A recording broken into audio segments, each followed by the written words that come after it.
Assalamualaikum dan selamat sejahtera. Kami daripada kumpulan 62 ingin membentangkan hasil dapatan survey kami iaitu bertajuk COVID-19 Impak Pembelajaran terhadap Kesihatan dan Kemahiran Sosial Pelajar Universiti.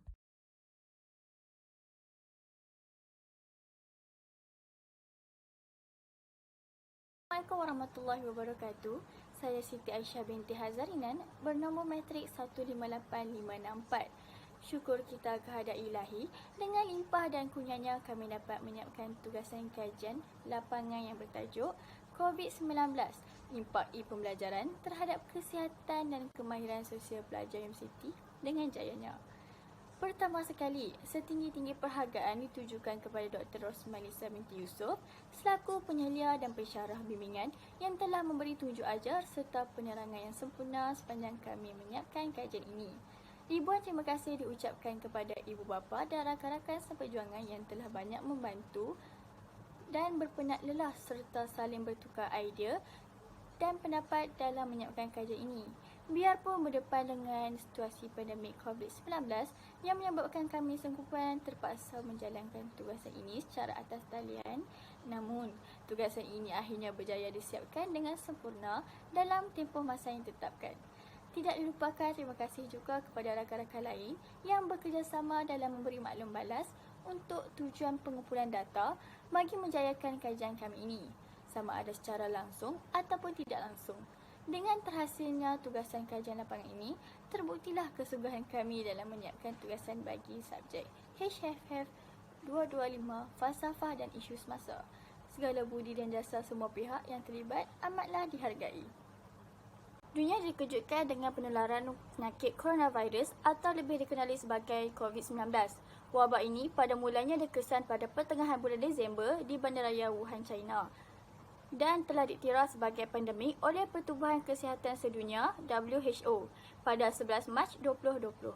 Pandemik coronavirus adalah pandemik penyakit coronavirus 2019 yang berlanjutan secara global berpunca daripada virus SARS-CoV-2.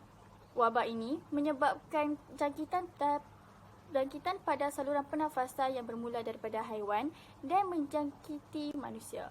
Jangkitan ini disebabkan oleh gejala sesama atau batuk biasa sehingga boleh menyebabkan kematian akibat kegagalan fungsi organ seperti hati, jantung dan ginjal. Oleh hal yang demikian, pihak kerajaan Malaysia memutuskan untuk melaksanakan Perintah Kawalan Pergerakan PKP pada Mac 2020 berikutan penularan wabak ini di negara Malaysia. Pelaksanaan PKP menyebabkan hampir keseluruhan sektor terpaksa ditutup, tidak terkecuali sektor pendidikan. Kesan penutupan sektor ini telah menjejaskan pembelajaran secara formal yang melibatkan jutaan pelajar di serata dunia termasuk pelajar universiti. Kementerian Pengajian Tinggi komited mencari alternatif bagi mengurangkan kesan penutupan sektor pendidikan ini supaya dapat memastikan matlamat pendidikan dapat dicapai. KPT mencadangkan segala aktiviti di kampus termasuk sesi pengajaran dan pembelajaran dilaksanakan secara maya ataupun atas talian online. E-pembelajaran melibatkan penggunaan teknologi maklumat dalam penyediakan bahan pengetahuan, maklumat dan platform pembelajaran serta kemahiran berteraskan teknologi. Seterusnya, objektif kajian. Objektif kajian adalah untuk menganalisis kesan e-pembelajaran terhadap pelajar universiti dari aspek kesihatan dan kemahiran sosial semasa pandemik COVID-19. Kajian dijalankan dengan menjalankan survey melalui Google Form dan hasil maklum balas daripada responden dikumpul. Berdasarkan soalan daripada kajian dijalankan, kebanyakan pelajar mengalami masalah semasa menjalani pembelajaran secara atas talian ini. Berikutan faktor capaian internet yang rendah, sambungan dan kualiti internet yang lemah. Oleh hal yang demikian, masalah ini menyebabkan mereka mengalami masalah tekanan yang mengganggu kesihatan mereka. Bukan itu sahaja, pelajar juga sering mengalami keletihan disebabkan terlalu lama berhadapan dengan gadget. Kemahiran sosial pelajar juga berkurangan kerana pelajar keseluruhannya mengalami pembelajaran di rumah dan menyebabkan mereka tidak dapat bersemuka dengan rakan-rakan dan pensyarah masing-masing. Maka, interaksi antara mereka agak berkurangan. Justru, kajian ini dijalankan bertujuan untuk melihat kesan atau impak pembelajaran terhadap kesihatan dan kemahiran sosial pelajar. Kita berpindah kepada metodologi kajian. Menurut Ustaz Kenali, metodologi penyelidikan merupakan kaedah dan teknik mereka bentuk, mengumpul dan menganalisis data supaya dapat menghasilkan bukti yang boleh menyokong sesuatu kajian. Metodologi menerangkan cara sesuatu masalah yang dikaji dan sebab sesuatu kaedah dan teknik tertentu digunakan. Tujuan metodologi ialah untuk membantu memahami dengan lebih luas ataupun terperinci tentang pengaplikasian kaedah dengan membuat huraian tentang proses kajian.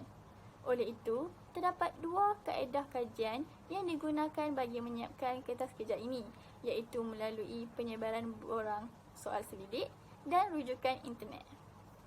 Dua metodologi kajian. Yang pertama, borang soal selidik. Borang soal selidik telah disediakan berdasarkan objektif kajian, iaitu mengenal pasti impak pembelajaran terhadap kesihatan dan kemahiran sosial pelajar akibat COVID-19. Borang soal selidik ini terdiri daripada 4 bahagian, iaitu bahagian A adalah berkenaan soalan tentang demografi responden, bahagian B adalah berkenaan soalan tentang kesan pandemik COVID-19 terhadap pembelajaran. Bahagian C adalah berkenaan soalan tentang kesan pandemik COVID-19 terhadap kesihatan mental pelajar. Dan bahagian D adalah berkenaan soalan tentang kesan pandemik COVID-19 terhadap kemahiran sosial pelajar. Kajian ini menggunakan pilihan jawapan, skala dan jawapan daripada pendapat responden sendiri. Kedua, rujukan internet. Selain itu, bagi melengkapkan kajian tersebut, pengkaji juga membaca pelbagai sumber daripada blog, internet dan laman sesawan yang berkaitan dengan kajian untuk mendapatkan maklumat yang berkaitan.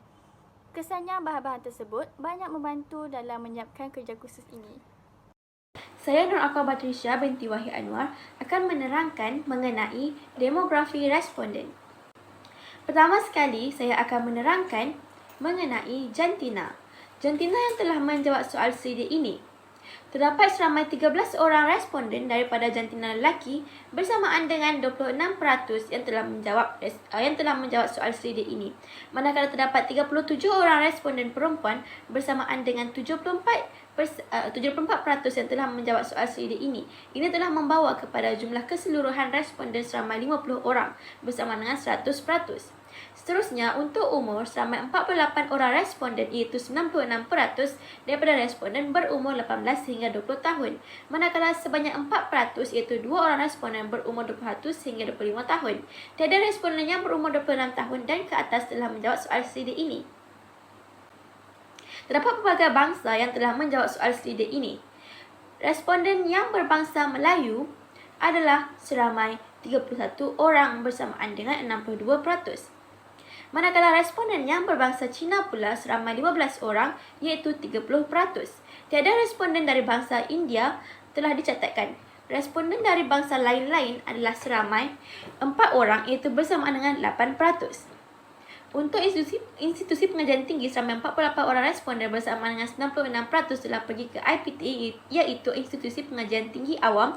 Selebihnya seramai 2 orang atau 4% responden telah pergi ke institusi pengajian tinggi swasta IPTS. Bagi tahap pembelajaran responden, terdapat 12% iaitu 6 orang responden yang mengambil diploma. Manakala seramai 44 orang responden iaitu 88% mengambil ijazah sarjana muda. Tiada responden yang mengambil ijazah sarjana dan PhD. Bagi tahun pengajian, seramai 42 orang responden bersamaan 84% berada di tahun 1. Manakala seramai 4 orang iaitu 8% berada di tahun 2, 3 dan ke atas. Kawasan perumahan di luar bandar diduduki oleh 30 orang responden iaitu 60%. Manakala responden yang berada di bandar adalah seramai 20 orang iaitu 40%. Terdapat tempat belajar responden seramai 42 orang responden iaitu 84% adalah dari kediaman sendiri. Manakala responden yang berada di asrama, universiti atau kolej adalah seramai 8 orang iaitu 16%.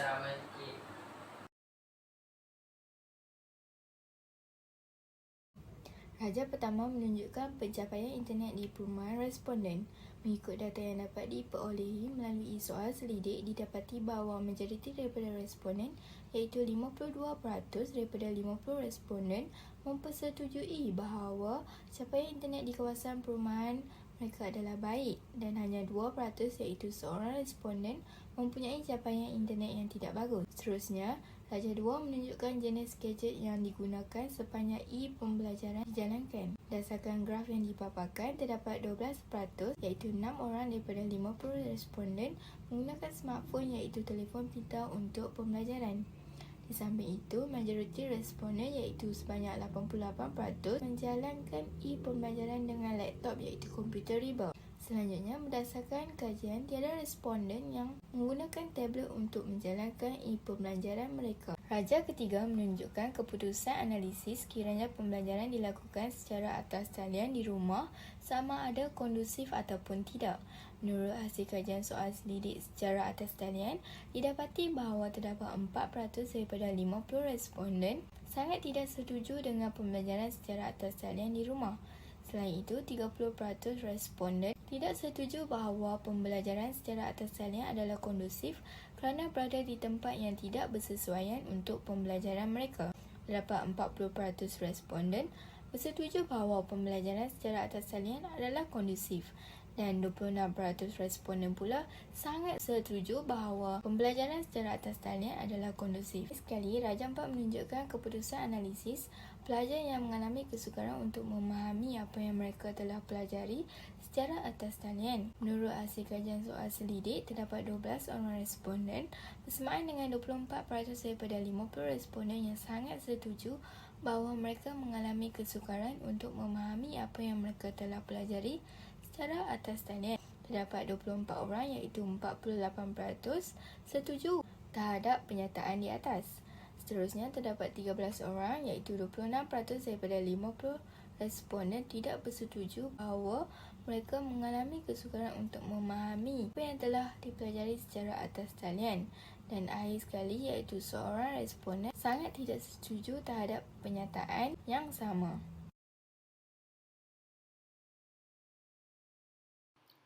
Soalan satu yang dikemukakan adalah, adakah kaedah pembelajaran secara atas talian memberi tekanan kepada anda? Berdasarkan rajah tersebut, terdapat 44%, iaitu seramai 22 responden mengatakan tidak mengalami tekanan melalui kaedah pembelajaran atas talian. Manakala sebanyak 28 daripada 50 responden, iaitu seramai 56% mengatakan bahawa kaedah pembelajaran secara atas talian memberi tekanan kepada mereka. Hal ini kerana disebabkan oleh beberapa faktor yang boleh diambil kira seperti capaian internet yang kurang bagus. Kesannya, jika kaedah pembelajaran online diteruskan untuk jangka masa yang panjang, responden tersebut iaitu selama 28 responden akan mengalami masalah tekanan yang lebih serius seperti stres, sakit kepala dan lemah tubuh badan. Soalan kedua yang dikemukakan ialah, adakah mereka mempunyai masalah untuk tidur? Melalui analisis kajian yang dibuat, selama 22 daripada 50 pelajar, iaitu selama 44% mempunyai masalah untuk tidur disebabkan kaedah pembelajaran secara atas talian. Pelajar akan mengalami insomnia, iaitu gangguan tidur, merasa lesu ketika bangun tidur. Kesannya, tumpuan pelajar akan terganggu untuk proses pembelajaran keesokan paginya. Manakala sebanyak 28 daripada 50 pelajar, iaitu selama 56% tidak mengalami masalah untuk tidur. So, soalan ketiga yang diberikan kepada responden, adakah anda sering tidak bermaya atau letih? Berdasarkan rajah tersebut, selama 29 daripada 50 responden, iaitu 58% responden sering dilanda keletihan dan tidak bermaya. Manakala 21 responden, iaitu selama 42% lagi tidak mendapat apa-apa gejala seperti selalu keletihan dan tidak bermaya. Hal ini amat membahayakan kesihatan kerana majoriti dari responden tersebut mengalami gejala negatif ini. Kesihatan mereka boleh terjejas dan gejala ini boleh memberikan kesan tidak baik dalam kehidupan harian mereka. Soalan terakhir yang dikemukakan kepada responden ialah masalah kesihatan setelah mengikuti pembelajaran secara atas talian.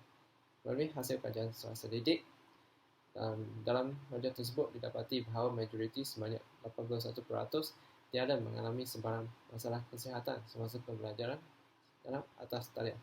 Ini menunjukkan ramai pelajar universiti telah menyesuaikan diri dengan gaya pembelajaran khusus atas talian. Namun demikian, terdapat 11% responden yang mengalami sakit kepala dan 4% responden mengalami sakit pinggang semasa pembelajaran atas talian. Hal ini berkemungkinan besar kerana pelajar universiti duduk di hadapan skrin komputer terlalu lama. Selain itu, terdapat 4% mengalami tekanan seperti sukar membahagiakan masa antara kelas dan juga tanggungjawab sebagai anak ketika berada di rumah dan susah untuk melakukan assignment secara berkumpulan.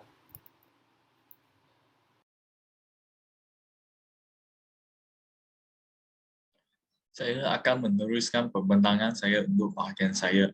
Soalan pertama yang didedahkan adalah adakah pandemik COVID-19 mengganggu hubungan sosial Anda? Berdasarkan soalan pertama, sebanyak 72% itu seramai 36 responden daripada 50 orang responden, iaitu mereka mengatakan situasi pandemik COVID-19 mengganggu hubungan sosial mereka. Sebaliknya 28% respondennya itu bersama 14 orang responden menyatakan situasi pandemik ini tidak mengganggu hubungan sosial mereka. Kebanyakan responden menyatakan situasi COVID-19 mengganggu hubungan sosial mereka.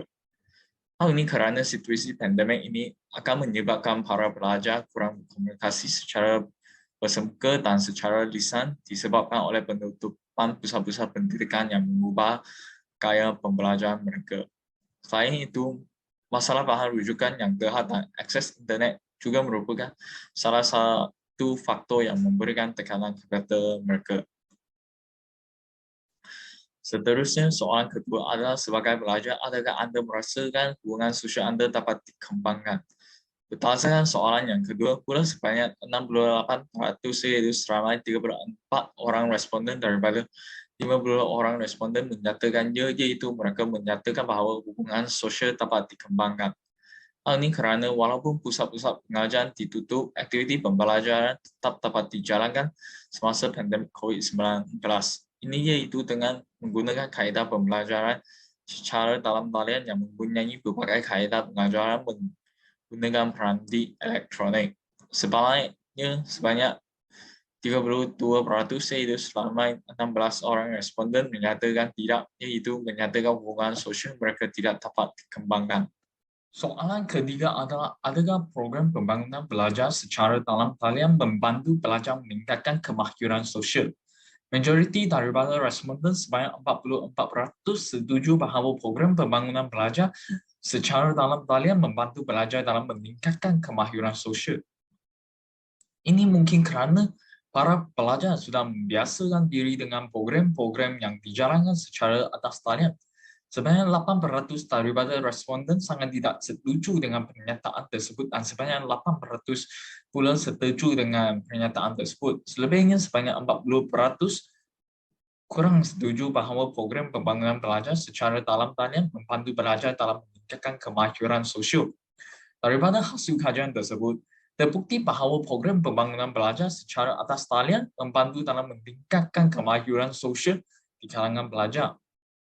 Perkara ini dapat dibuktikan dengan keputusan hasil kajian di atas, di mana majoriti daripada responden bersetuju bahawa program pembangunan pelajar secara atas talian membantu dalam meningkatkan kemahiran sosial di kalangan pelajar. Hal ini berkemungkinan kerana program pembangunan pelajar secara atas talian mudah untuk disertai. Selain itu, jika para pelajar terlepas untuk mendengar beberapa sesi program tersebut, maka mereka boleh melihat ulangan video ketika mereka mempunyai masa lapang. Manakala hanya sekelintir sahaja responden yang sangat tidak setuju dengan keberkesanan program pembangunan pelajar secara atas talian dalam meningkatkan kemahiran sosial para pelajar. Hal ini berkemungkinan kerana pelajar-pelajar sebenarnya menghadapi cabaran dengan diri mereka sendiri memandangkan kurangnya sendahan insanian terhadap diri mereka. Empat adalah adakah program kurikulum dapat dilaksanakan dengan jayanya semasa pembelajaran secara atas talian? Menurut data tersebut, majoriti responden 50% memilih setuju sebahagian manakala minoriti responden seramai 66% memilih sangat setuju bahawa program kurikulum dapat dilaksanakan dengan jayanya semasa pembelajaran secara atas talian.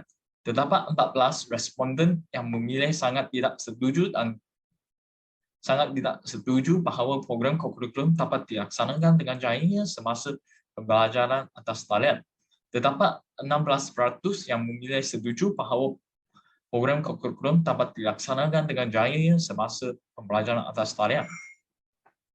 Berdasarkan hasil data kajian tersebut menunjukkan bahawa belajar berasa objektif program kurikulum yang dilaksanakan atas talian hanya berjaya dicapai dan dilaksanakan sebahagian sahaja dan sebahagian mungkin sukar dicapai oleh pelajar melalui pembelajaran secara atas talian. Dapat juga dilihat seramai 14 responden yang menyatakan sangat tidak setuju dan kurang setuju dengan kejayaan pelaksanaan program kurikulum semasa pembelajaran atas talian, manakala hanya segelintir pelajar menyatakan setuju dan sangat setuju tentang keberkesanan program kurikulum semasa pembelajaran atas talian. Program kurikulum yang dilaksanakan semasa pembelajaran dalam talian merupakan alternatif untuk mengalahkan pelajar aktif dalam aktiviti kurikulum walaupun tidak dapat dijalankan secara bersemuka sejak berlakunya pandemik COVID-19.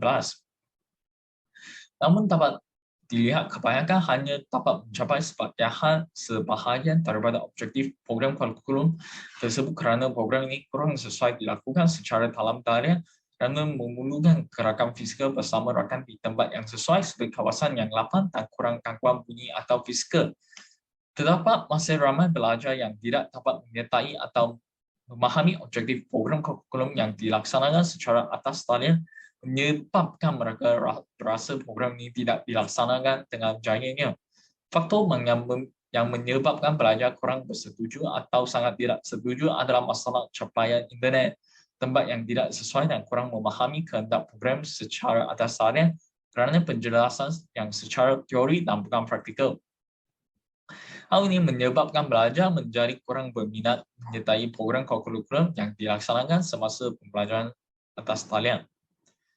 Namun terdapat juga beberapa golongan pelajar yang bersetuju dengan program kurikulum ini dapat dilaksanakan dengan jayanya semasa pembelajaran atas talian kerana mereka menganggap program secara atas talian ini mudah kerana tidak memerlukan gerakan fizikal dan hanya melalui platform seperti Webex, Google Meet dan Zoom. Jadi pelajar hanya perlu mengisi kehayuran untuk menjayakan program kurikulum semasa pembelajaran atas talian. Sebagai kesimpulan, dapatan kajian ini menunjukkan bahawa ketiga-tiga aspek iaitu pembelajaran, kesihatan dan kemahiran sosial mempengaruhi tahap kesihatan dan kemahiran sosial pelajar. Hal ini membawa kepada cadangan yang dapat membantu mengurangkan impak terhadap kesihatan dan kemahiran sosial pelajar. Antara cadangan yang boleh dilakukan adalah menghadkan penggunaan tempoh masa pembelajaran iaitu mungkin boleh dihadkan selama 2 jam berterusan dan tidak lebih daripada waktu itu supaya pelajar kekal fokus dalam pengajaran yang diajar. Selain itu, mengadakan aktiviti yang menarik yang melibatkan interaksi bersama pelajar seperti di medium Kahoot, kuisis, Padlet dan sebagainya. Ini amat penting kerana ia mampu menarik minat pelajar meneruskan sesi pembelajaran sewaktu pandemik COVID-19 di samping dapat menjaga kesihatan diri dan mempertingkatkan lagi kemahiran sosial pelajar. Akhir sekali, pelajar itu sendiri harus mengambil inisiatif untuk memberi cadangan kepada pengajar supaya pengajar dapat melakukan sesi pembelajaran dan pengajaran yang sesuai dan mudah difahami oleh pelajar universiti agar impak positif diperolehi oleh semua pelajar.